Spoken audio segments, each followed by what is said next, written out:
Let me drive!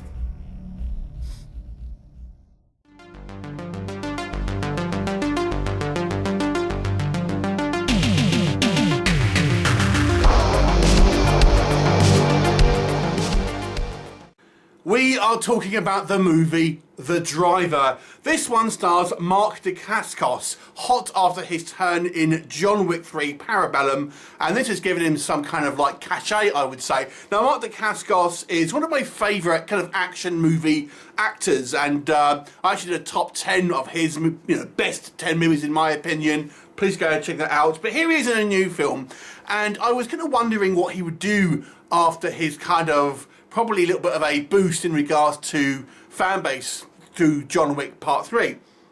So he has chosen The Driver, and this one is directed and co-written by someone whose name I'm going to butcher, but here goes. And this is Casso Yandla. That's definitely how you pronounce that name. And this guy was responsible for the Ballistics X vs. 7 movie that starred Antonio Banderas and Lucy Liu some years ago. Done a few kind of like B movies here and there. He actually did another one that stars Mark Dacascos a little while ago. And this one is interesting for the fact that it actually stars Mark Dacascos' real life wife and daughter playing his on-screen wife and daughter. So his wife, Julia Condra Dacascos, who he actually met on whilst filming the Crying Freeman movie, and his daughter Nolali Dacascos. And the setup for this one, now when you look at the posters and stuff, this really doesn't make this kind of movie clear. It looks like it's going to be some kind of crime action movie. It isn't. It is a post-apocalypse zombie movie. I guess you could say this is like the Fast and Furious meets The Walking Dead, or at least that's what it wants to be. Now, Mark Dacascos plays a character who is essentially like an enforcer for this kind of small community of kind of survivors some years into the zombie apocalypse. This is not something that has happened. And there is a kind of a rival faction that attacks their camp and lets in loads of zombies. And he has to kind of go on the run and ultimately kind of try and survive, him and his kind of family, whilst trying to find this kind of haven, this mythical kind of like sanctuary called Haven. Now, this movie is interesting for the fact that this is actually supposed to be the third part of a trilogy, but the first two parts haven't come out yet. Yep, that is right. Now, at the end of the movie, the very last act of the movie, we're introduced to a few more characters who I think are probably characters from the other two movies, the movies that are meant to be set before this. Now, to be honest with you, they just arbitrarily bump into Mark Dacascos and his kind of party. There's no real reason exactly that they tie together. They just happen to bump into each other. But I've got a feeling that these characters are meant to be the ones from the movies that are actually kind of meant to precede this, but are actually coming out later. I've seen this done once before, and it did not end well with a movie called Muck.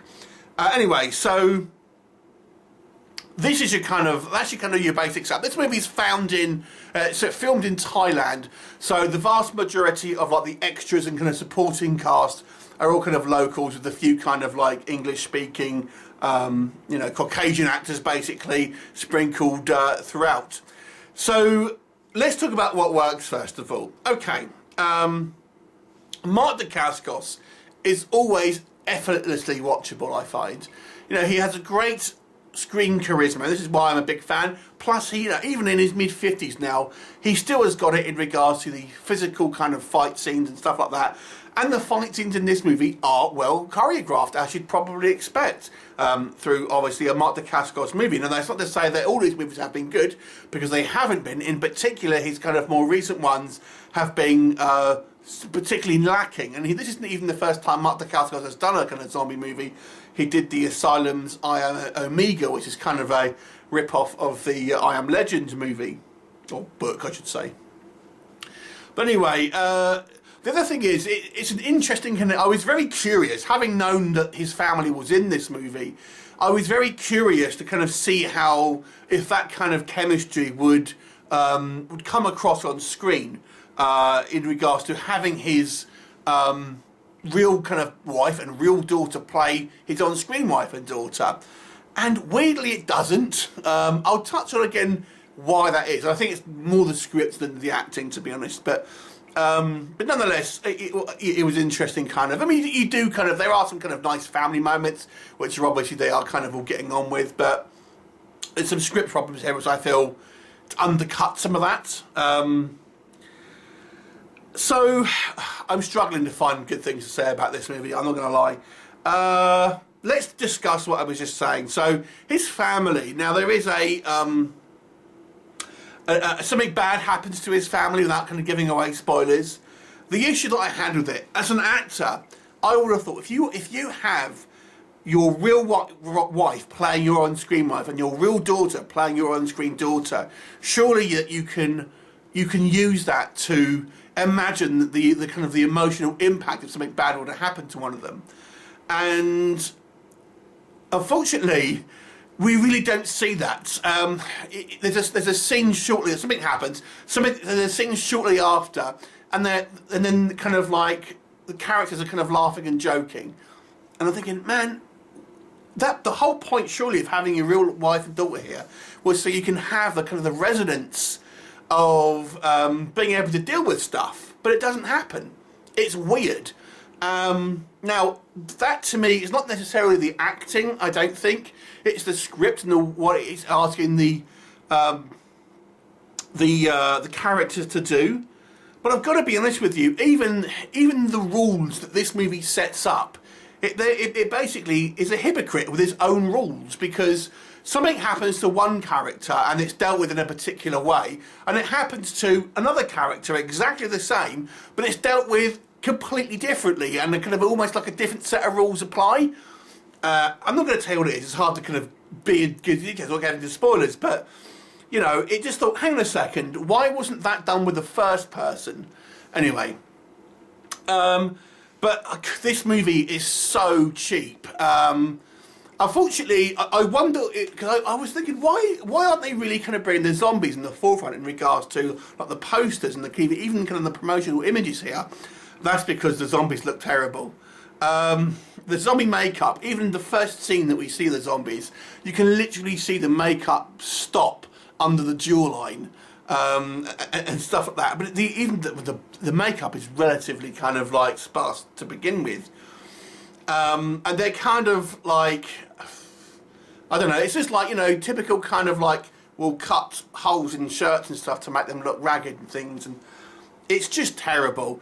The actual plot makes no sense. I've given you a couple of examples, but we have this kind of group of marauders attack this other camp. We're not giving any other reason, and I'm not, this seems like I'm exaggerating, no reason outside of someone wants to drive a car. And that's the reason why they are attacking and have casualties on both sides. What? I mean, this movie being the third in this kind of apparent trilogy, it may shed some more light on it, I don't know. But this is the first movie that was released, and if you're watching it as a standalone movie, and trust me, this movie doesn't kind of tell you that it's a third part of a series. I only found that through doing research. So it doesn't kind of, watching it just doesn't make any sense. I mean, Mark Dacascos is trying his hardest here, but there are some kind of like some ropey kind of acting as well, admittedly from kind of smaller kind of characters, but it's painful to watch sometimes. The weird thing then is we go through our big action set piece is at the beginning of the movie, the first act, and then there's barely no action in the rest of the film, and in fact the second act of the movie is Mark Dacascos like teaching his daughter how to drive, and it is legitimately looking like you're watching a driving instructional video. They spend so much time on teaching her to drive, teaching her to shoot a handgun, teaching her to shoot a rifle. You know, it's like, I get you need to try and train your daughter and all of this, but you know, it just goes on for too long. Or surely you should have been doing that beforehand, considering the world that you live in. The movie really doesn't seem like it's had any thought put behind it, unfortunately, in regards to the kind of the script here. you could even be really nitpicky in regards to the car that this car that he's driving, this BMW, is in like pristine kind of condition. Looks like it's been washed and waxed and stuff like this. And this is like a few years into the apocalypse. A, where they're getting their fuel from, and B, are they using their? We said that they're kind of like running low on supplies. They're using the water and they're drinking out of bottles, so it's not like freely available to wash the car. I mean, it's just ridiculous. This movie is a tough watch, unfortunately, and I'm a little disappointed that Mark Dacascos hasn't chosen better projects after his kind of cachet that he's going to build up with John Wick 3. And he was good in that movie, and he's not bad in this film. He's the best thing in it, but I mean, his daughter, I think, does an admirable job considering it's her first role. But you're watching this for action, zombies, horror, and Mark Dacascos himself. But it's really kind of not a great movie, to be honest with you. And I'm a little disappointed, to be honest with you. I would have thought he would have been able to have a little bit more kind of better roles to go into than this. Straight after John Wick 3. There is another one that's coming out, something to do with Bangkok, which looks a lot better, I gotta be honest. But yeah, this one is a real kind of struggle, if I'm honest. 3 out of 10. Have you seen it? What did you think of it? Leave me a comment and I'll look forward to seeing you next time. Bye for now.